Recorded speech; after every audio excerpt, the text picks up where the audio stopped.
Lesson number 4، یہ poem ہے night. Night رات کو کہتے ہیں، ایسا وقت جب سورج غروب ہو جاتا ہے اور صبح کے نکلنے تک کا وقت جو ہے جس میں ڈارکنیس یا اندھیرا ہوتا ہے اس کو نائٹ کہتے ہیں۔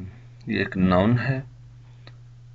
یہ نظم ولیم بلیک نے لکھی ہے اور اب ہم اس کا ٹرانسلیشن پڑھتے ہیں۔ دا سن سورج ڈسینڈنگ اترتے ہوئے ان میں دا ویسٹ مغرب، سورج مغرب میں اتر رہا ہے، غروب ہو رہا ہے۔ یہ بڑی خوبصورت سی کہانی یا منظر لگتا ہے جس میں سورج اتر رہا ہے۔ دا ایوننگ، رات کا سٹار ستارہ، ڈز شائن، وہ اب چمک رہا ہے۔ دن کا ستارہ یا سورج جو ہے وہ ڈھل رہا ہے اور رات کا ستارہ اب چمکنے لگا ہے، چمک رہا ہے۔ دا برڈز، پرندے، آ رہے ہیں، سائلنٹ، خاموش، ان میں دیر، ان کے نیسٹ، گھونسلے میں۔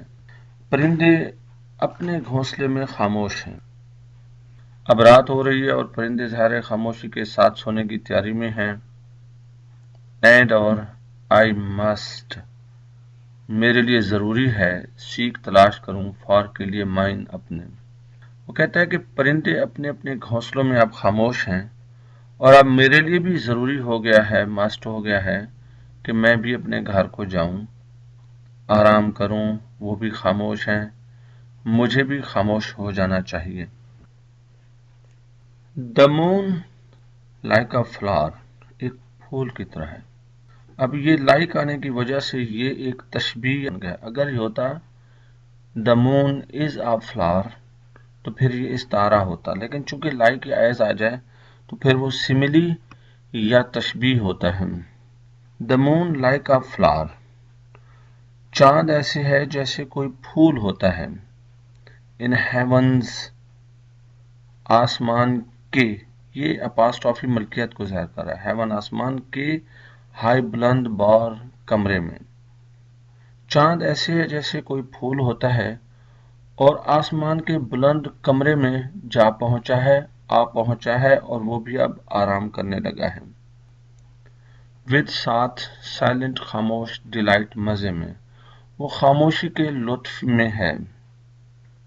سٹس، بیٹھا ہے، اینڈ اور سمائلز، مسکراتا ہے، آن دا نائٹ، رات پر۔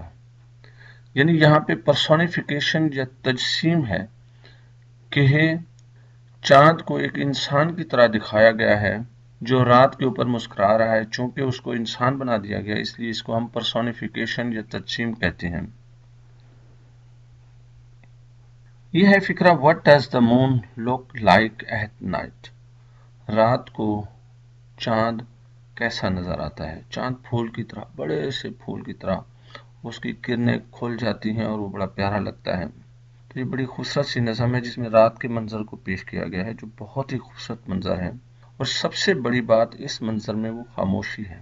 جیسے پرندے سائلنٹ ہیں اور چاند بھی سائلنٹ ہو کے اس مزے میں، اس رنگ میں بیٹھا ہے اور مسکرا رہا ہے اور خوشیاں بکھیر رہا ہے۔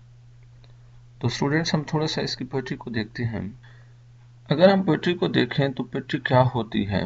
شاعری ایسی تخلیقی تحریر ہے جو بحر میں لکھی جائے۔ Poetry is a creative writing in metre, بحر شاعری کے پیمانے کو کہتے ہیں، اور ہمیں شاعری کا تھوڑا سا پتہ ہونا چاہیے۔ اگر ہم اس کی رائمنگ سکیم کو دیکھیں جو سیم اینڈنگ ساؤنڈ ہوتی ہیں، جیسے ویسٹ ہے، نیسٹ ہے، شائن ہے، مائن ہے، فلاور، بار، ڈیلائٹ، نائٹ۔ یہ ولیم بلیک نے بڑی خوبصورت سی رائم ڈالی ہے جو بہت اچھی لگتی ہے سننے اور پڑھنے میں۔ اس کو اگر ترنم کے ساتھ پڑھا جائے تو بہت خوبصورت انداز میں یہ پڑھی جائے گی۔ تو اگر ہم اس کی یہ دیکھیں نیسٹ، اگر ہم اے کہہ دیں اس آواز کو تو ویسٹ اور نیسٹ میں ایک ہی اے لگے گا۔ شائن اور مائنڈ ایک جیسے ہیں تو ان کو ہم نے دوسری آواز آ گئی تو اس کو بی کہہ دیا۔ اب یہ اے بی، اے بی، دیکھیں nest A, shine B, west A, shine B, nest A, mind B. اب یہ نئی آوازیں پیدا ہو گئی، فلاور اور بار، تو یہ سی سی ہو گئی۔